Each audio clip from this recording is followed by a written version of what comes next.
Dan here, Federal Prison Time Consulting. Hope you guys are all having an amazing Friday, even though we're probably all stuck in our houses or only allowed to go to and from work.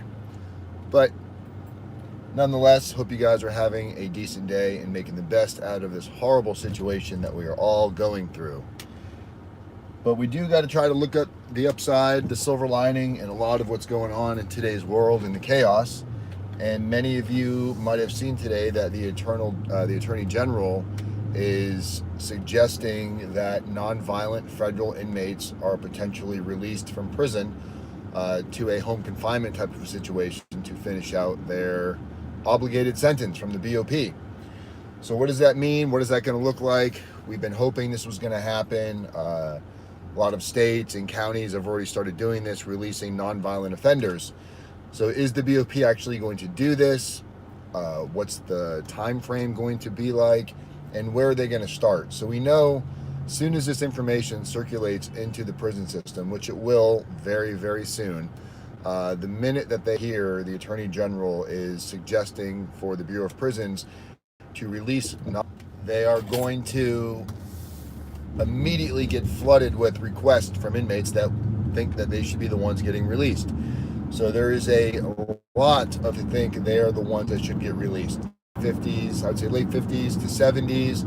That's probably going to be an age that they're looking at to potentially release. Anybody that has deficiencies, whether it be problems with, maybe they have asthma, other issues going on, respiratory problems, anybody that might be at a higher risk if they were to catch a potential, if this virus were to spread. I've already spoken to a couple of inmates that are on our core links that the virus has spread throughout their prison. I don't want to say the prisons because I don't want to freak everybody out, but there are a couple of prisons already that are now known to have the coronavirus, not just from the staff, but actual inmates have it in population. So we know that this thing is going to spread like wildfire very, very soon. So what can you do as a concerned loved one of an individual that might be in federal prison?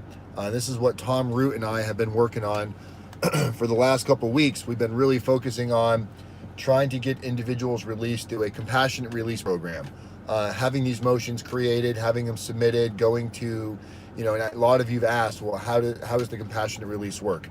Prior to the First Step Act, it had to be decided through the prison level. It had to be decided at the warden. They were the ones that actually had. It wasn't allowed. If it got denied at the prison level, then that was it.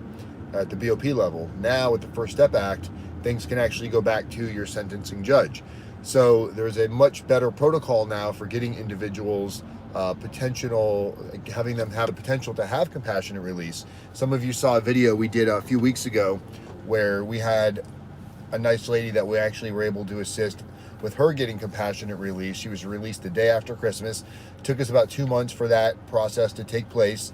So it can take a little bit of time, or it can happen really fast. And right now, with what's going on, having individuals in the prison system that are higher risk for catching colds, diseases, if their immune systems are weaker, these individuals should be probably top priority for having consideration for who should be released. So if you have a loved one that's in the prison system right now, a nonviolent offender, let's focus on that, nonviolent offenders. If you have somebody that's in there for something other than that, that's was a violent crime, they're not going to be at the top of the list. We need people that are potentially going to be low risk for recidivism, of less likely to re-enter the prison system or less likely to continue a life of crime. That's who they're going to be looking at first. So Tom has an amazing protocol for doing this. He's very successful at what he does, and I'm very fortunate to have him as part of our team. So if this is something that you think you might be interested in, I would highly suggest you reach out to us. Right now, there's no contact information in the description because I'm doing this live video from the phone, but I will update it when I get to my office.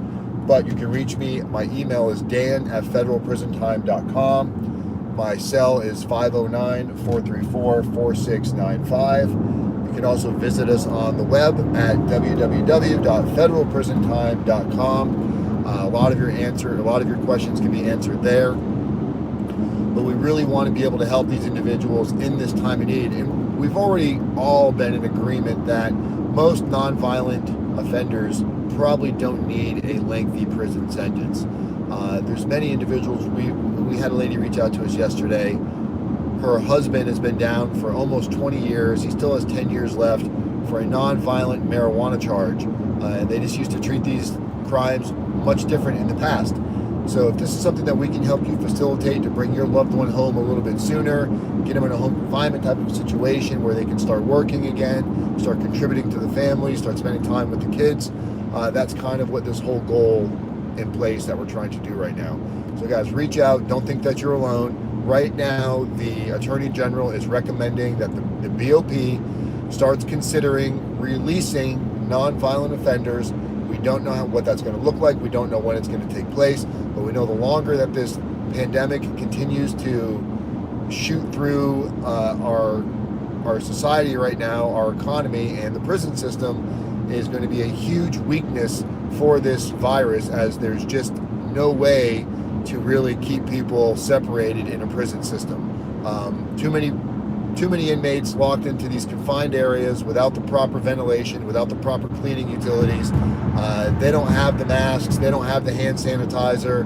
They are at extremely high risk and very susceptible to catching these diseases. And the individuals with reduced immune systems are very high risk for potential death. So if you have a loved one in the prison system, don't take this serious. It's going to cost, this is not going to be a free service. This is going to be somewhere, depending on what the situation is, this could be in the neighborhood of around $5,000 to get this done. So you need to have that in your mindset right now. Or you can wait to see if the prison starts releasing people on their own, which if they do, it's going to be a very, very slow trickle. And they're probably going to be looking at people that are clearly identified as high risk. They're probably going to be focusing on the very, very easy to choose individuals. That is also going to create buzzworthy news by creating those individuals. So take this serious. Reach out to us. Again, you can reach me at 509-434-4695. You can also email me, dan@federalprisontime.com, and come visit us on the web at www.federalprisontime.com. All right, guys, I hope you found some useful resource in this video. I'm Dan Wise. Talk to you guys soon. As always, people up, people, communities.